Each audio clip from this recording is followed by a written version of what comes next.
बचपन से वे देशभक्ति के रंग से रंगे हुए थे और इसीलिए भारत मां की सेवा करने के लिए वो युवानी में सेना में भर्ती हुए और भारत की रक्षा के लिए वे सेना में सेवारत थे और सेना में ही अपनी ड्यूटी करते करते उन्हें गोली लगी, चोट आई, स्वाभाविक था, फिर सेना में काम करना मुश्किल था। और दूसरी बात, उन्होंने अपने बच्चों की अच्छी शिक्षा दीक्षा की। मैं समझता हूं जितना महत्व इस चैरिटेबल ट्रस्ट के द्वारा रिलायबल हॉस्पिटल का निर्माण है, उससे भी बड़ा काम उन्होंने किया है, अपने बच्चों को डॉक्टर बनाया। ये अपने आप में बहुत बड़ी सेवा समाज की भी की है, देश की भी की है। और कोई प्रोफेशन में जाने के बजाय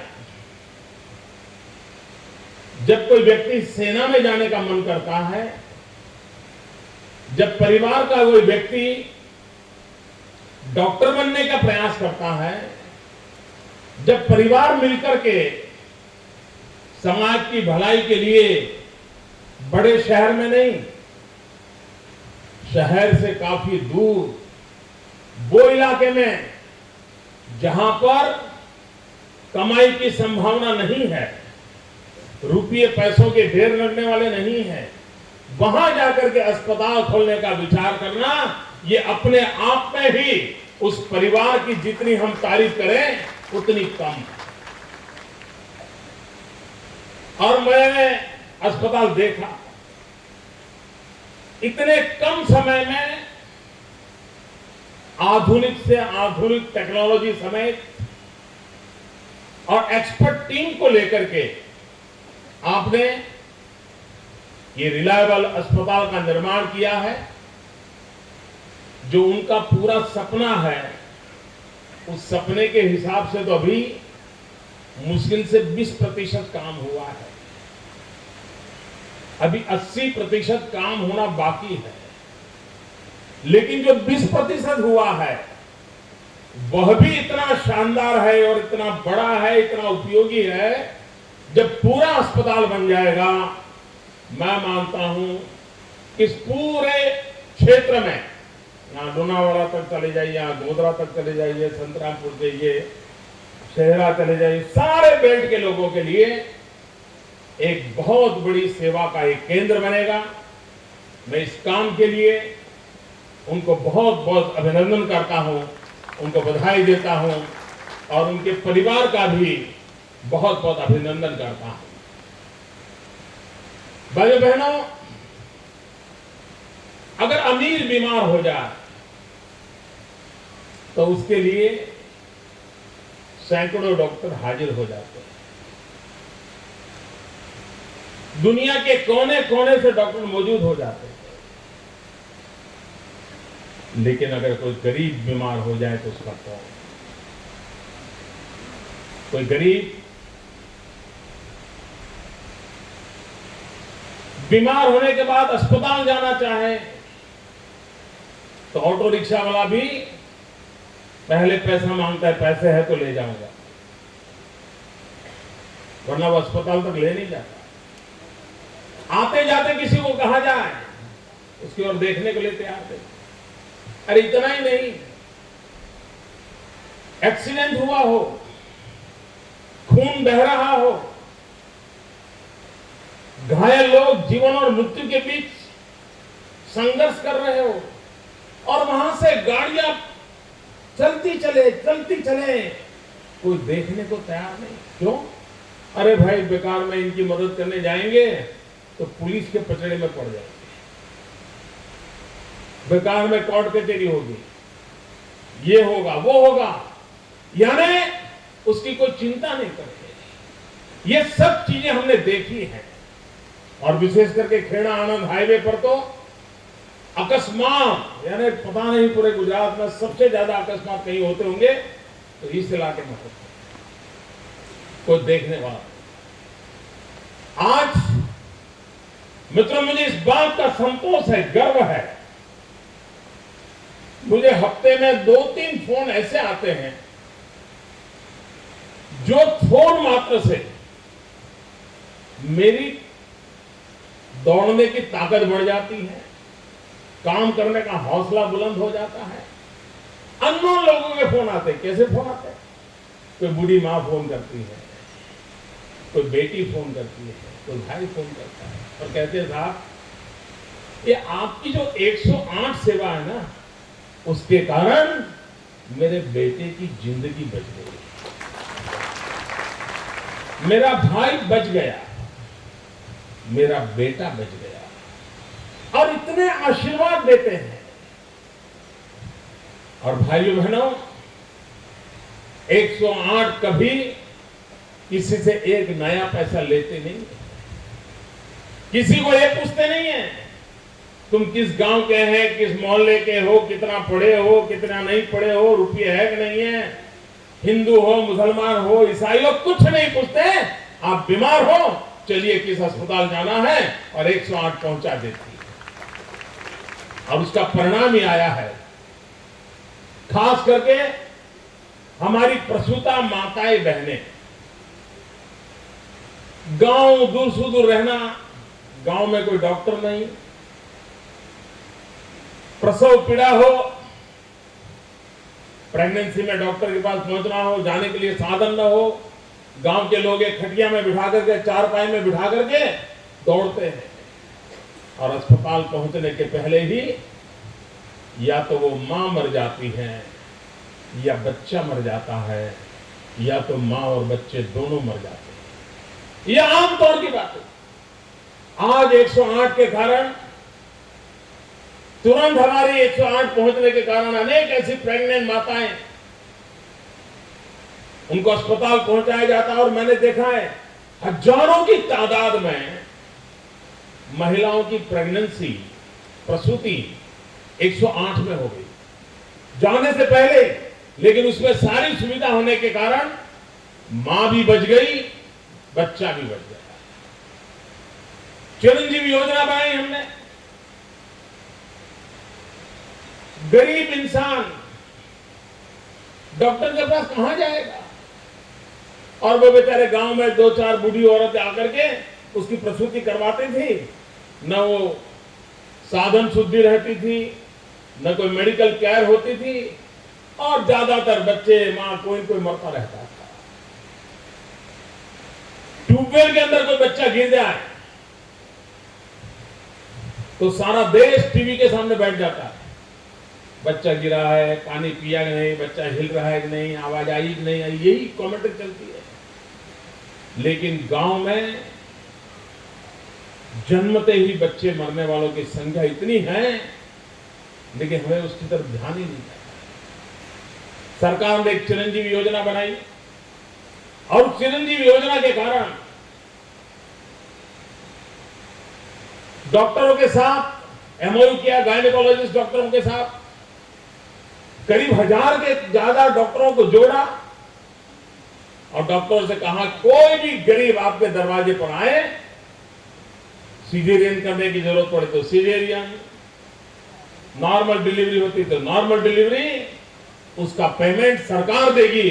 और उसका एक परिणाम आया है कि जिस गुजरात में कभी 40-45% डिलीवरी, इंस्टीट्यूशनल डिलीवरी हुआ करती थी, आज वो आंक 80-85% से भी ज्यादा पहुंच गया है। और उसके कारण हमारी गरीब माताएं बच रही हैं, उनके बच्चे बच रहे हैं, और उनका पूरा परिवार बच जाता है।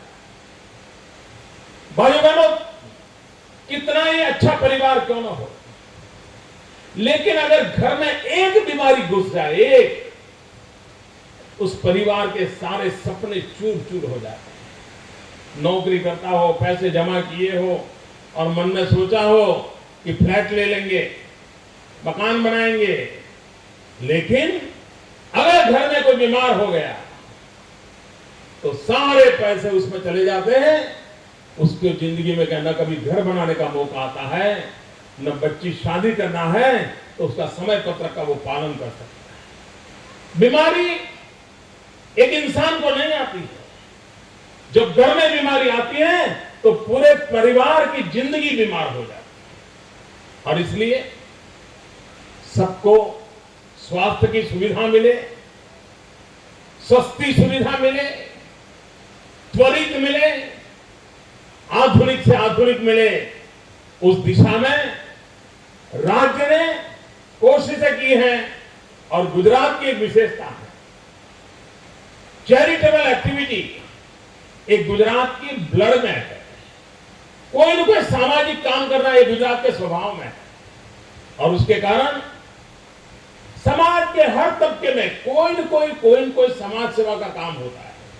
कोई अस्पताल चलाते हैं, कोई उपचार केंद्र चलाते हैं, कोई स्कूल चलाते हैं, कोई गौशाला चलाते हैं, कोई पानी की परब लगवा देते हैं, कोई पुस्तकालय चलाते हैं। कोई न कोई काम हमारे यहां समाज के द्वारा चलता है और यह हमारी सबसे बड़ी पूंजी है। और उसी सिलसिले में आज एक चैरिटेबल हॉस्पिटल हमारे यहां बनना, वो भी ये गुजराती स्वभाव का स्वाभाविक दर्शन है कि भाई समाज के लिए कुछ न कुछ करना, और उसी के तहत आज हो रहा है। मैं तो हिंदुस्तान में गुजरात को बदनाम करने के लिए कोई मौका छोड़ा नहीं जाता है। आए दिन गुजरात को बदनाम करना, गुजरात को गाली देना, गुजरात के लिए बुरा भला करना ये फैशन हो गई है। लेकिन बहुत कम लोगों को मालूम होगा यही गुजरात है जो आज हिंदुस्तान में सबसे ज्यादा रक्तदान करने वाले लोगों का राज्य है। सबसे ज्यादा ब्लड डोनेशन अगर हिंदुस्तान में कहीं होता है, गुजरात में होता है। सबसे ज्यादा आई डोनेशन होता है, चक्षुदान, तो सारे हिंदुस्तान में गुजरात में होता है। इतना ही नहीं, सबसे ज्यादा शरीर का दान करने वाले मृत्यु के बाद, ताकि रिसर्च करने वालों को काम आए, ये देह दान करने वालों की संख्या भी सारे हिंदुस्तान में गुजरात में सबसे ज्यादा है। दान करना, दूसरे की भलाई करना, एक गुजरात के डीएनए का हिस्सा है, गुजरात के स्वभाव का हिस्सा है, गुजरात के संस्कार का हिस्सा है। और उसी के तहत आज गुजरात सेवा के क्षेत्र में कोई कमी नहीं छोड़ता है। भाइयों बहनों, हमारे देश में इन दिनों मेडिकल इंश्योरेंस की बातें होती है। पश्चिम की दुनिया में मेडिकल इंश्योरेंस का महत्व भी बहुत है, लेकिन भारत जैसे देश में सिर्फ मेडिकल इंश्योरेंस से काम चलने वाला नहीं है। हिंदुस्तान का सपना होना चाहिए हेल्थ एश्योरेंस, इंश्योरेंस नहीं, एश्योरेंस। और जब हेल्थ एश्योरेंस की बात बनती है तब प्रिवेंटिव हेल्थ केयर ये सबसे महत्वपूर्ण होता है। बीमारी हो आए नहीं, अगर उसे पीने का अच्छा पानी मिलता है, खाने को अच्छा और सफिशिएंट खुराक मिल जाता है, शुद्ध हवा मिलती है और शरीर स्वस्थ रखने के लिए कुछ आदतें शरीर में आ जाती हैं, तो किसी को अस्पताल पर जाने की नौबत नहीं आती। गुजरात ने शुद्ध हवा, शुद्ध पानी और अच्छा खाना, उसका एक अभियान चलाया है। पिछले 10 साल में बहुत कम लोगों को पता होगा कि अपना अहमदाबाद शहर ये दुनिया के सबसे पॉल्यूटेड शहरों में उसका नाम था। उसकी हवा इतनी पॉल्यूटेड थी, सर्दियों के दिनों में तो बच्चे रात रात रोते थे क्योंकि आंखें जलती थी, घर के बाहर निकल नहीं सकते। और उसका कारण क्या? ऑटो रिक्शा में केरोसिन जलाना, ट्रांसपोर्टेशन सिस्टम सारी गड्ढे पर गई थी। आज गुजरात में सीएनजी के आने के कारण दुनिया में अच्छी हवा वाले जो शहर है उसमें अहमदाबाद ने अपनी जगह बना ली है। हवा शुद्धि से लाभ हुआ। पानी, मित्रों, नर्मदा का पानी आज कच्छ सीमा पर बैठे हुए जवानों तक पहुंचाया जाता है। दुनिया की सबसे बड़ी पाइपलाइन का नेटवर्क शुद्ध पानी पहुंचाने का काम गुजरात की धरती पर हुआ है और दुनिया की सबसे लंबी पाइपलाइन डाली है। और पाइपलाइन की साइज भी मामूली नहीं है।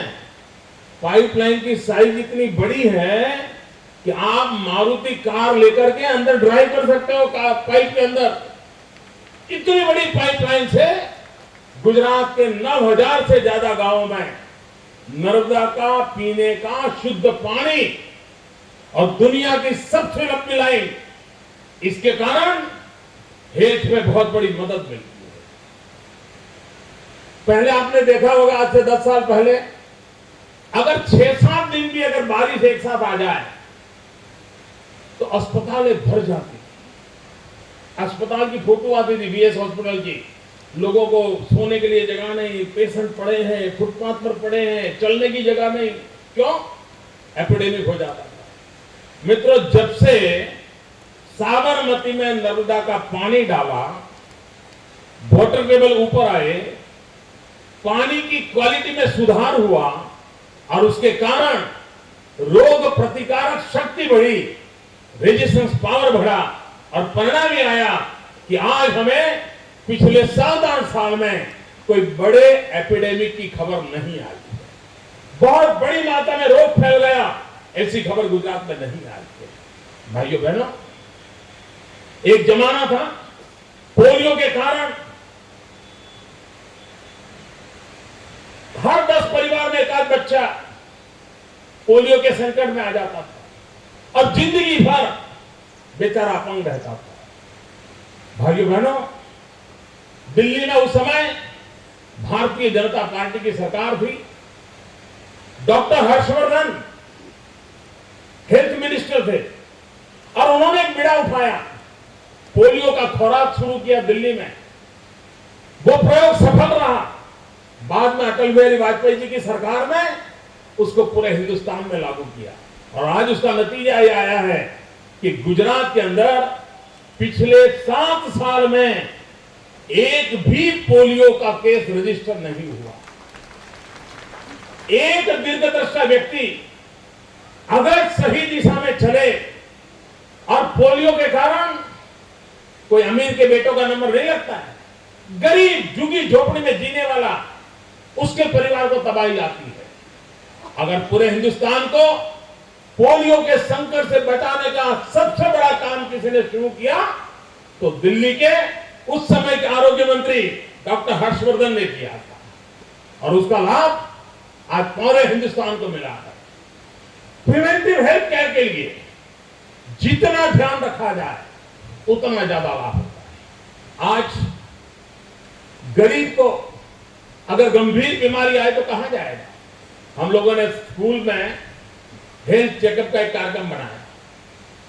बच्चों के हेल्थ चेकअप के लिए पूरे गुजरात की गवर्नमेंट स्कूल में हेल्थ चेकअप के लिए डॉक्टरों को मैं भेजता हूं और ध्यान में आया हर वर्ष 30-40 हजार बच्चे ऐसे ध्यान में आते हैं कि जिनको आंख के नंबर है बचपन से, लेकिन बेचारा गरीब है, उसको पता ही नहीं था कि वो पढ़ता नहीं है, उसका कारण आंख उसकी वीक है।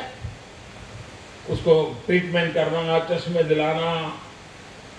हर वर्ष 3,000 से ज्यादा बच्चे ऐसे ध्यान में आते हैं कि जिनको हार्ट का प्रॉब्लम है। उन मां बाप को बेचारों को अगर बच्चा मर भी जाता और कोई पूछता तो वो क्या कहते? यही कहते हैं, क्या करे भाई, अल्लाह ताला की इच्छा, भगवान की इच्छा, ले लिया उसको। बेचारे को मालूम नहीं कि वो जन्म से ही उसके हार्ट का प्रॉब्लम था।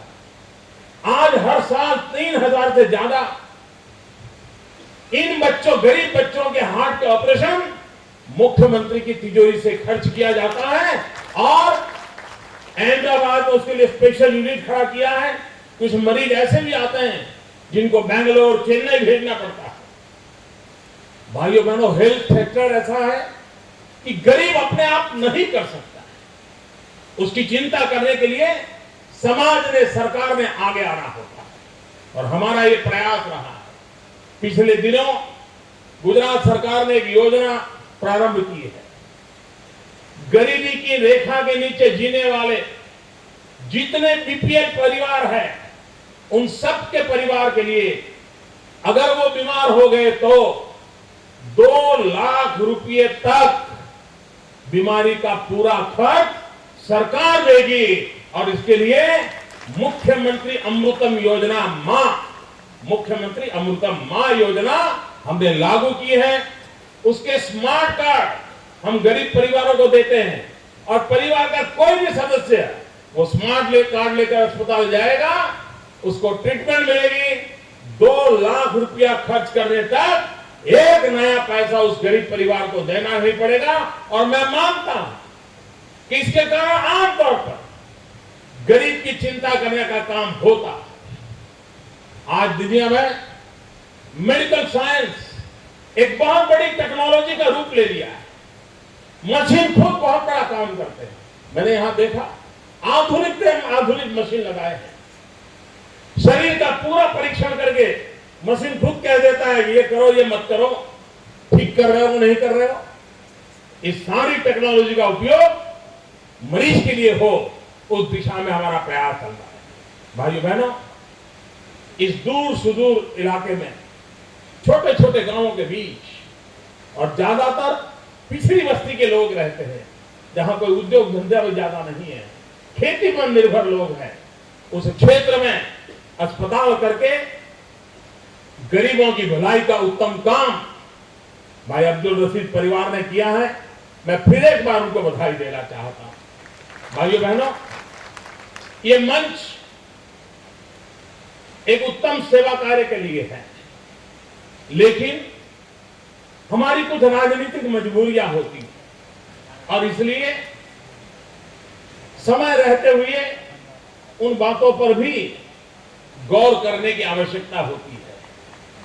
और इतनी बड़ी मात्रा में मीडिया के लोग भी ये हेल्थ के लिए नहीं आए,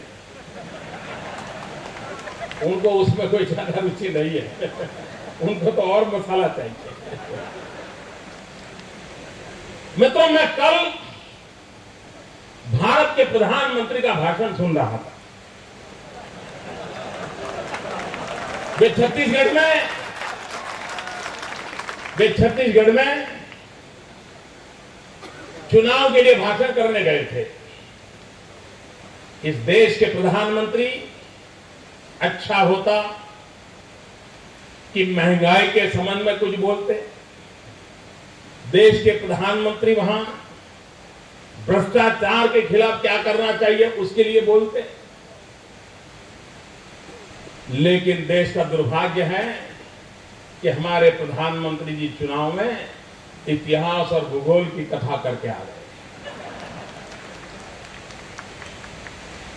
उन्होंने ये भी कह दिया कि ऊंचे ऊंचे मन से ऊंची ऊंची बातें करने से सफलता नहीं मिलती है। प्रधानमंत्री जी, मैं आपकी इस बात से 100% सहमत हूं। ऊंचे ऊंचे मंच पर ऊंची ऊंची बातें करने से सफलता नहीं मिलती है। इसका जीता जागता सबूत है 2012 का दिसंबर का गुजरात का चुनाव।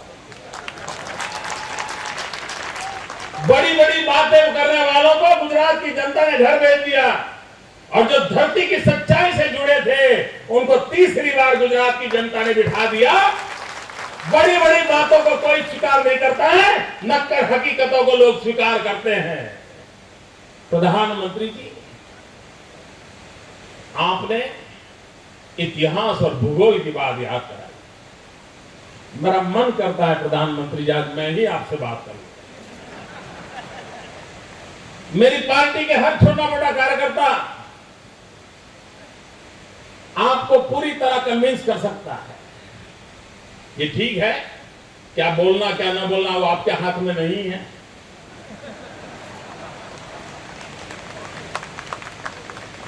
प्रधानमंत्री जी, मैं आपसे पूछना चाहता हूं, भूगोल किसने बदली है? प्रधानमंत्री जी, ये देश जानना चाहता है भूगोल किसने बदली है। प्रधानमंत्री जी, देश जानना चाहता है आपका जिस गांव में जन्म हुआ था वो गांव कभी हिंदुस्तान हुआ करता था।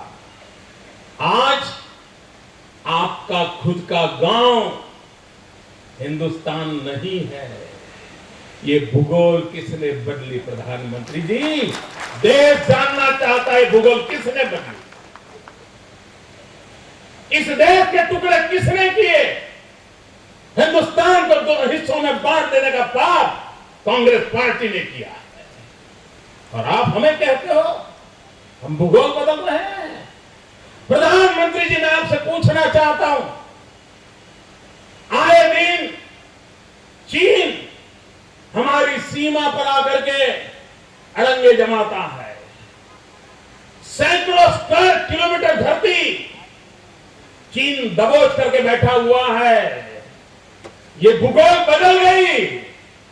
ये भूगोल कांग्रेस के शासन में बदल गई है। जो हिंदुस्तान का हिस्सा था वो हिस्सा चाइना के पास चला गया। वो आप ही के कार्यकाल में भी हुआ है और आपके पार्टी के और महारथियों के क्षेत्र काल में भी हुआ है। इतना ही नहीं प्रधानमंत्री जी, मैं आपसे पूछना चाहता हूं, भूगोल आप कैसे बदल रहे हो? भाइयों बहनों, आपको मालूम होगा महात्मा गांधी ने 1930 में साबरमती आश्रम से दांडी की यात्रा की थी और उस यात्रा की सालगिरह मनाने के लिए अनेक विध कार्यक्रम होते रहते हैं। कभी राजीव गांधी आए थे, कभी मैडम सोनिया जी आई थी, कभी भाई राहुल जी आए थे और हमारे प्रधानमंत्री जी भी आए थे।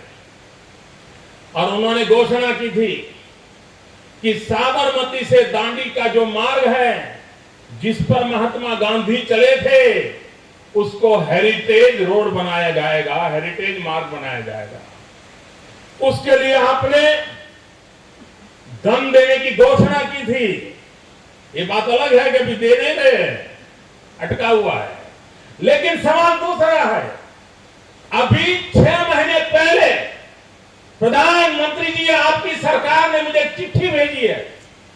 उस चिट्ठी में आपने लिखा है कि महात्मा गांधी जिस रास्ते से चले थे उस रास्ते को हेरिटेज मार्ग बजाने के बजाय 30 किलोमीटर थोड़ा इधर की ओर ले जाएं तो सुविधा रहेगी। मुझे बताइए भाई, ये महात्मा गांधी की दांडी यात्रा की भूगोल कौन बदल रहा है? आपने गांधी को तो छोड़ दिया, अब गांधी के मार्ग को भी बदल रहे हो। भूगोल आप बदल रहे हो प्रधानमंत्री जी। और आप छत्तीसगढ़ में जाकर के चुनाव में इतिहास और भूगोल के पाठ पढ़ा रहे हो। प्रधानमंत्री जी, मैं आपसे पूछना चाहता हूं, इतिहास की भी बात हो जाए आज। प्रधानमंत्री जी, हम आपका सम्मान करते हैं, आपकी विद्वत्ता का सम्मान करते हैं, आपकी उम्र का हम आदर करते हैं, आपके पद की गरिमा का भी आदर करते हैं। लेकिन सत्य कहना हमारी मजबूरी हो जाती है और उसके कारण हमें बोलना पड़ता है। वो अगर आपको चुभ जाता है तो मैं पहले से आपसे क्षमा मांग करके मेरी बात बताना चाहता हूं। प्रधानमंत्री जी, 1857 का स्वतंत्र संग्राम हुआ, 1857 का स्वतंत्र संग्राम इस देश का हिंदू और मुसलमान कंधे से कंधा मिला करके 1857 का स्वतंत्र संग्राम लड़ा था और अंग्रेजों के दांत खट्टे कर दिए थे। ये आपकी सरकार है, आपकी विचारधारा है कि आप उसे स्वतंत्र संग्राम कहने को तैयार नहीं हो। आज भी आप पाठ्य पुस्तकों में उसे बगावत कहते हो। अपने देश के लिए इस देश के लोग मर मिटे, उसको अगर बगावत कहते हो तो इतिहास के साथ खिलवाड़ कौन करता है प्रधानमंत्री? ये स्वतंत्र संग्राम था।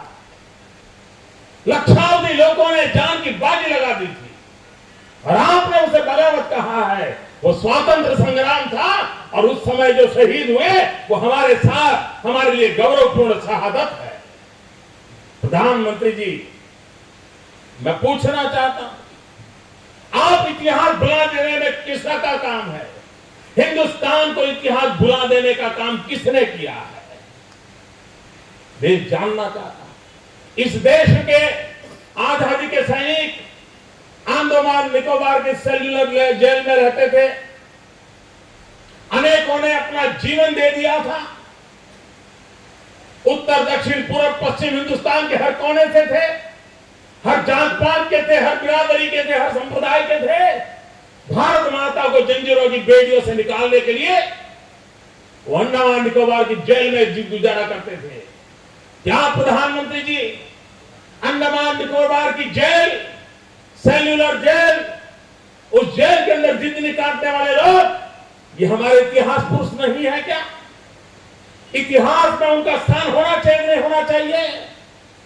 एक परिवार की भलाई के लिए हिंदुस्तान आजाद होने के बावजूद भी उन नामों को हिंदुस्तान की नई पीढ़ी तक पहुंचने में आप लोगों ने रुकावट डाली हुई है। और जब अटल जी की सरकार बनी,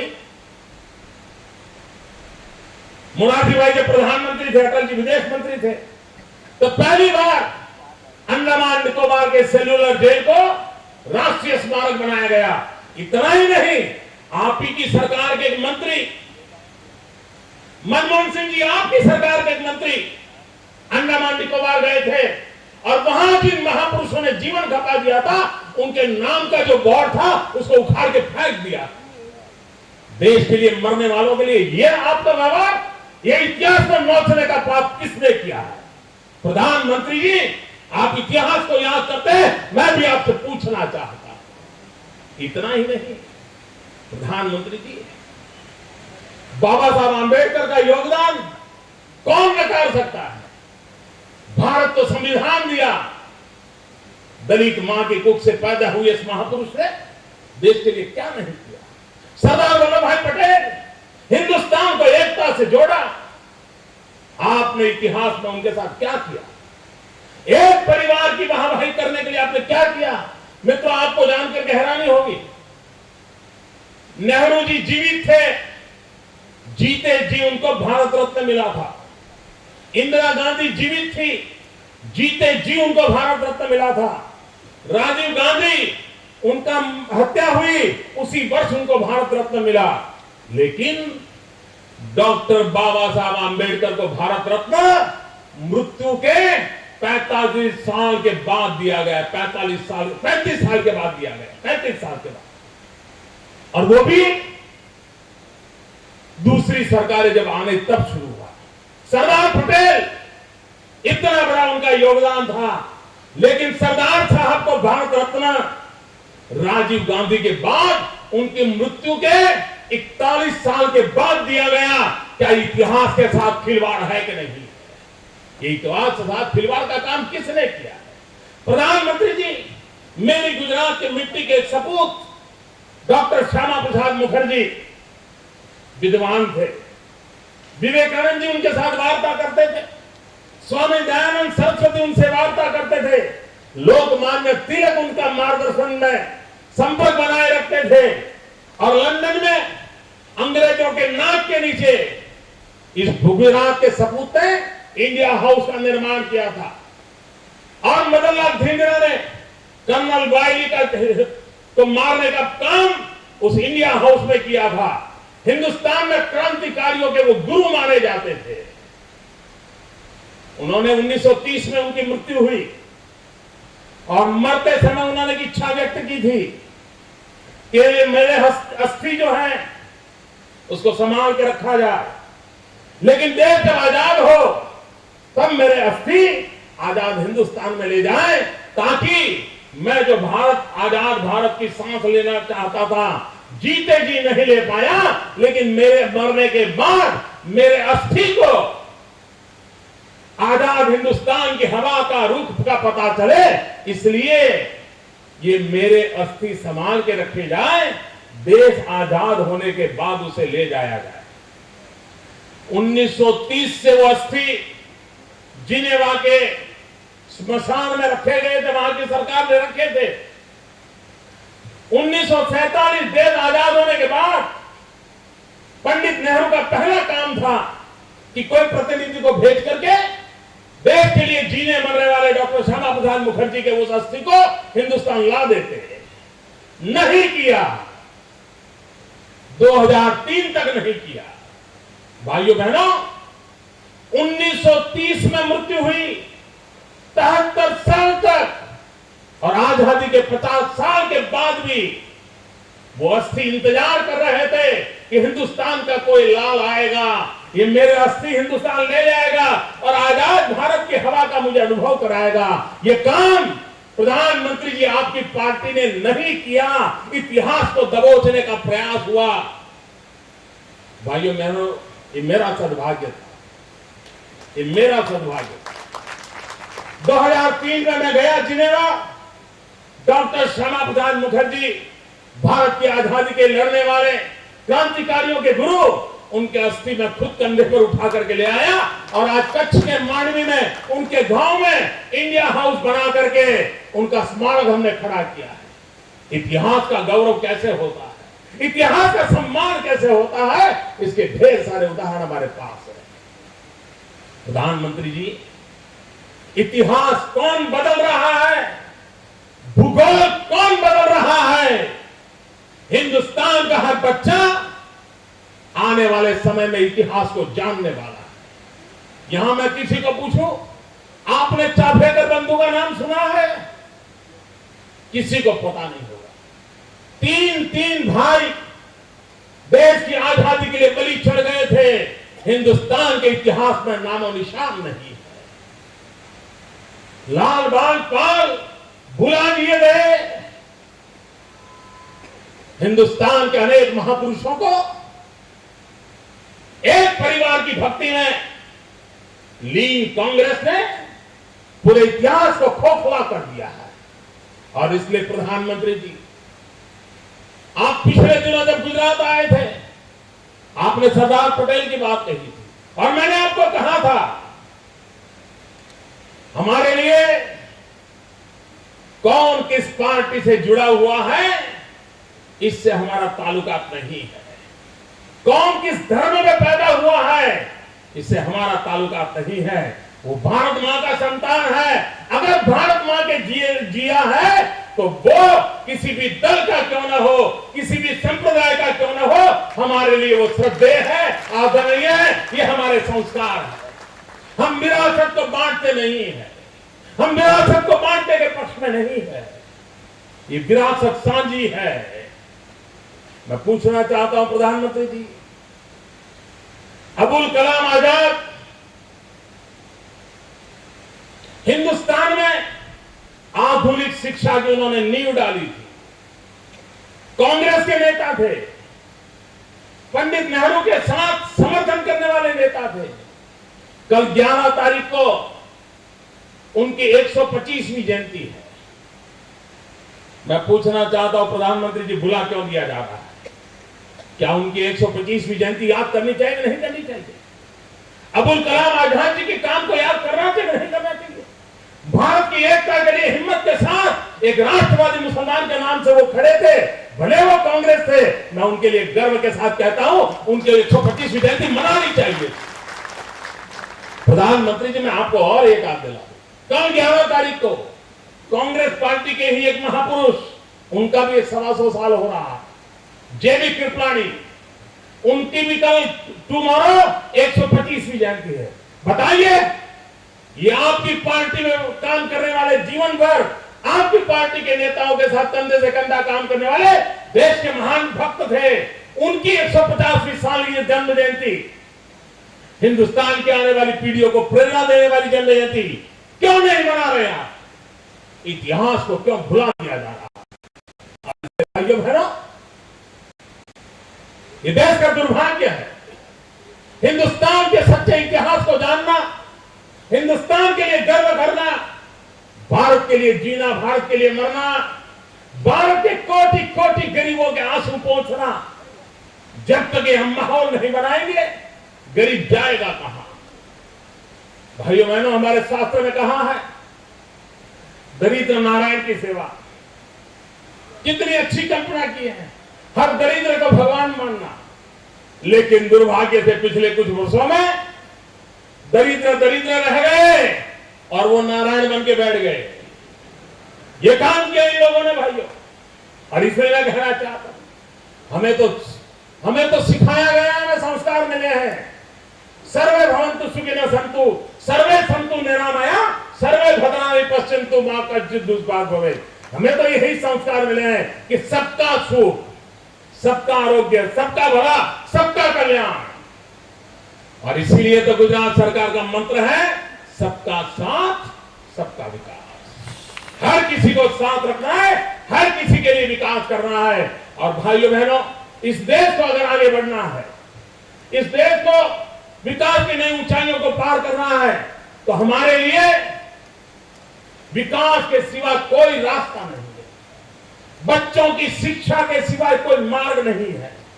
और इसलिए यहां से गांव के लोग आए हैं, मैं आपसे हाथ जोड़ करके प्रार्थना करता हूं, आप अपना पूरा अगर कोई एक काम करना चाहते हो तो अपने बच्चों की शिक्षा पे ध्यान केंद्रित करो। अगर आप कोई काम में इंटरेस्ट लेना चाहते हो तो विकास के काम में इंटरेस्ट लीजिए, तब तक ये देश गरीबी से बाहर नहीं आएगा। गुजरात ने मंत्र लिया है शिक्षा का, विकास का, उसी मंत्र को लेकर के हम आगे बढ़े। मैं फिर एक बार भाई थे अब्दुल रशीद के परिवार को, उनके सभी मित्र परिवार को, विदेश से आए हुए सभी मेहमानों को अंतःकरणपूर्वक अभिनंदन करता हूं कि बहुत अच्छा काम शुरू किया है सरकार की तरफ से। जब भी जो आवश्यकता होगी हमेशा आपको उपलब्ध रहेगी और इस सेवा का काम और अधिक अच्छे ढंग से आप आगे बढ़ाएं, यही मेरी आपको शुभकामना है। बहुत बहुत अभिनंदन, बहुत बहुत धन्यवाद। भारत माता की जय। जय जय गरीब गुजरात।